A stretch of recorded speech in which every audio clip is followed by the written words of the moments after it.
Certainly, darling. These are our forebears. When I say forebears, this row here, Manette Davis, these people. Now, we don't have photographs. These people here are the ones who started the movement. Okay. I don't know why they put these. They don't have photographs because it was in the early 1920s. Oh, okay. So they don't have photographs. Okay. But this woman here is Rebecca Ramming. Rebecca Ramming, okay.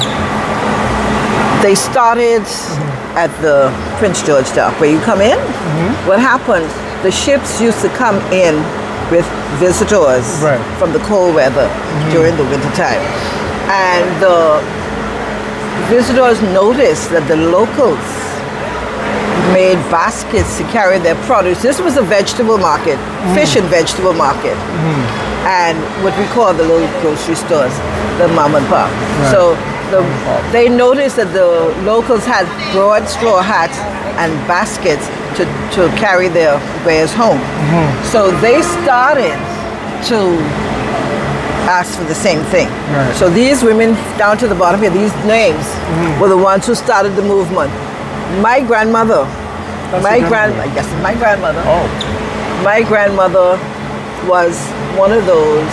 My mother, Diana Thompson, she got her stall at the age of 10 on what we call the park, which is Rosen Square, right over from the port area, the greenery space, right opposite the house. That's what. So my grandmother, it was some little friction, as with everybody. So this person here was this lady here was the first person on this spot. So this is her cousin. So she told her cousin, say, you don't have to go through all that foolishness. Come where I am. Okay. And as a result, this other lady here came down. My grandmother brought her cousins. She brought her cousins out. These people were still up on the park, we call it. And what happened was, during the 1940s, when the World War was on, the Duke of Windsor, His Royal Highness the Duke of Windsor, was but sent to the Bahamas as a royal governor to get him away from the German sympathizers. Interesting. Right? Okay. And he was doing a walkabout one day, and my grandmother saw him. And he stopped by the group of ladies and just to speak and say hello. And she asked him if he could build her a shed because there's nothing to hide them from the elements. The sun down on them, rain wet them and everything. So he did that. That is the first straw market that was built on this spot. That is why it is a historic spot. Okay. Yeah, this cannot be removed. It is a historic spot. And it comes under the Antiquities Act of Parliament. Okay. Right, of the Bahamas. Wow, it's fabricated in there. Yes, it's inculcated in there. And then these three ladies here are members of the straw vendors. We had unions. Okay. The latest drawn right there was the Straw Vendors Association. My mother was the Straw Vendors Union. And she was the Straw Vendors Advancement Association. All right? So this is how the market evolved, and it just evolved. Now, at the beginning, we only sold straw baskets. All right? You've seen those? Yeah, the straw baskets. At my sister's shop. She has a wide variety. My sister's not there. Sylvia's not there. Okay. I don't know if she's there yet. But they only sold that. And in the 1967, 8, after we got self-rule, and the majority rule was in charge. One of the wholesalers went to a trade show and he saw t-shirts being sold.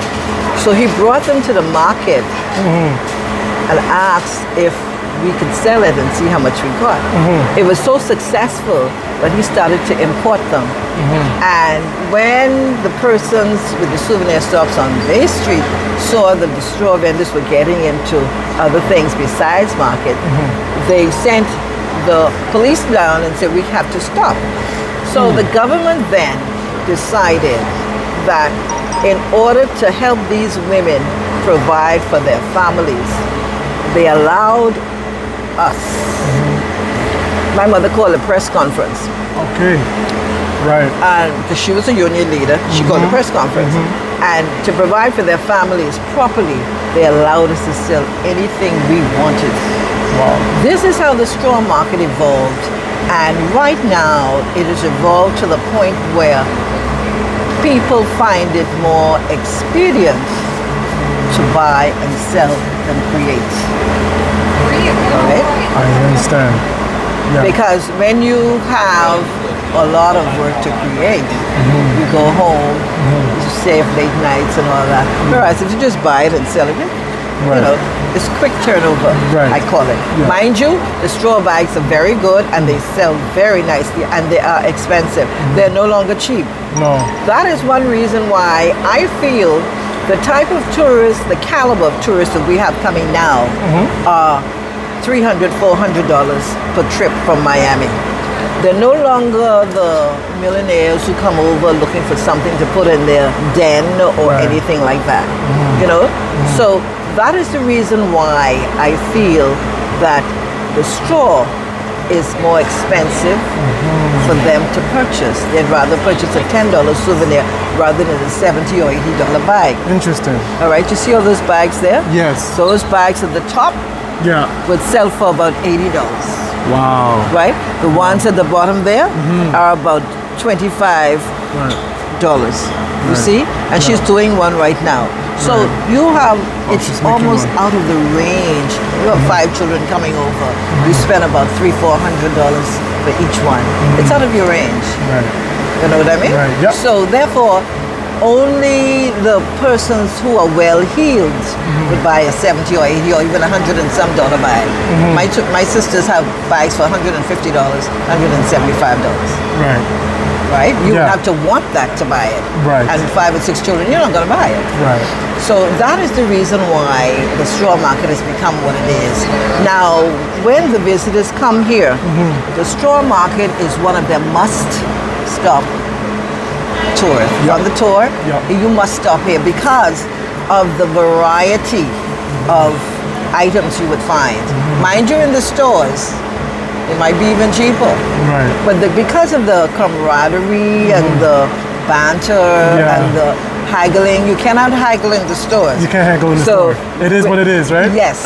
You have to buy what they say. Okay. But they haggle here with us. And you know, you have to be, I'm very nice with my tourists. I don't care if they give me some outrageous price.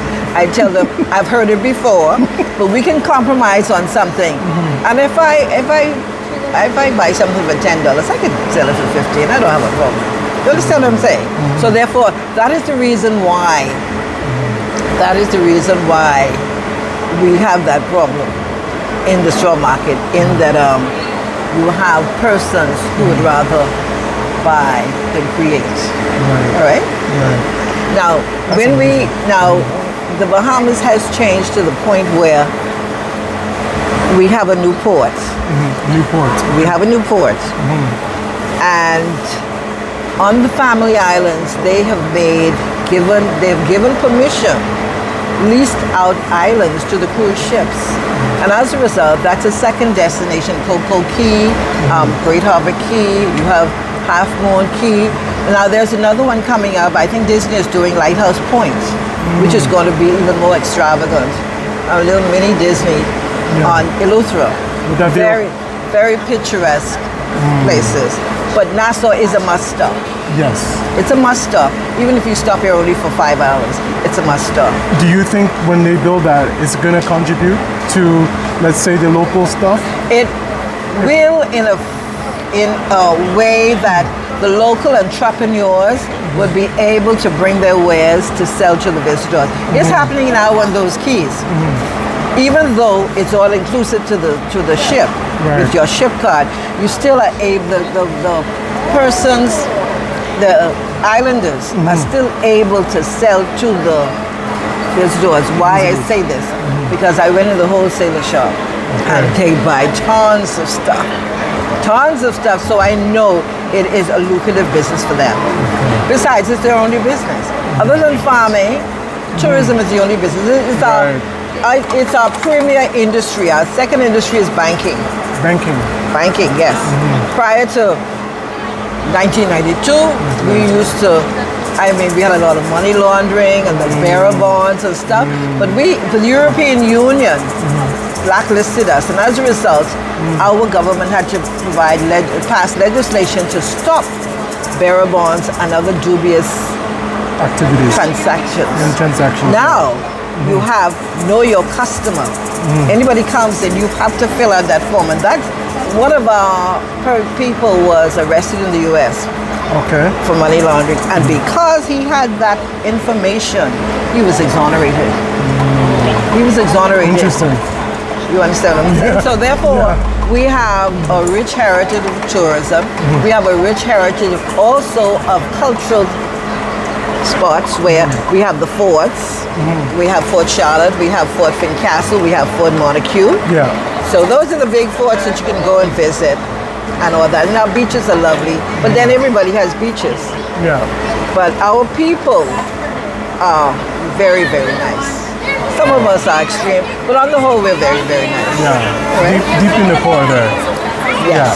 Yeah. Yes. And what is your name again? My name is Jacqueline. Jacqueline. My name is JoJo. All right, JoJo.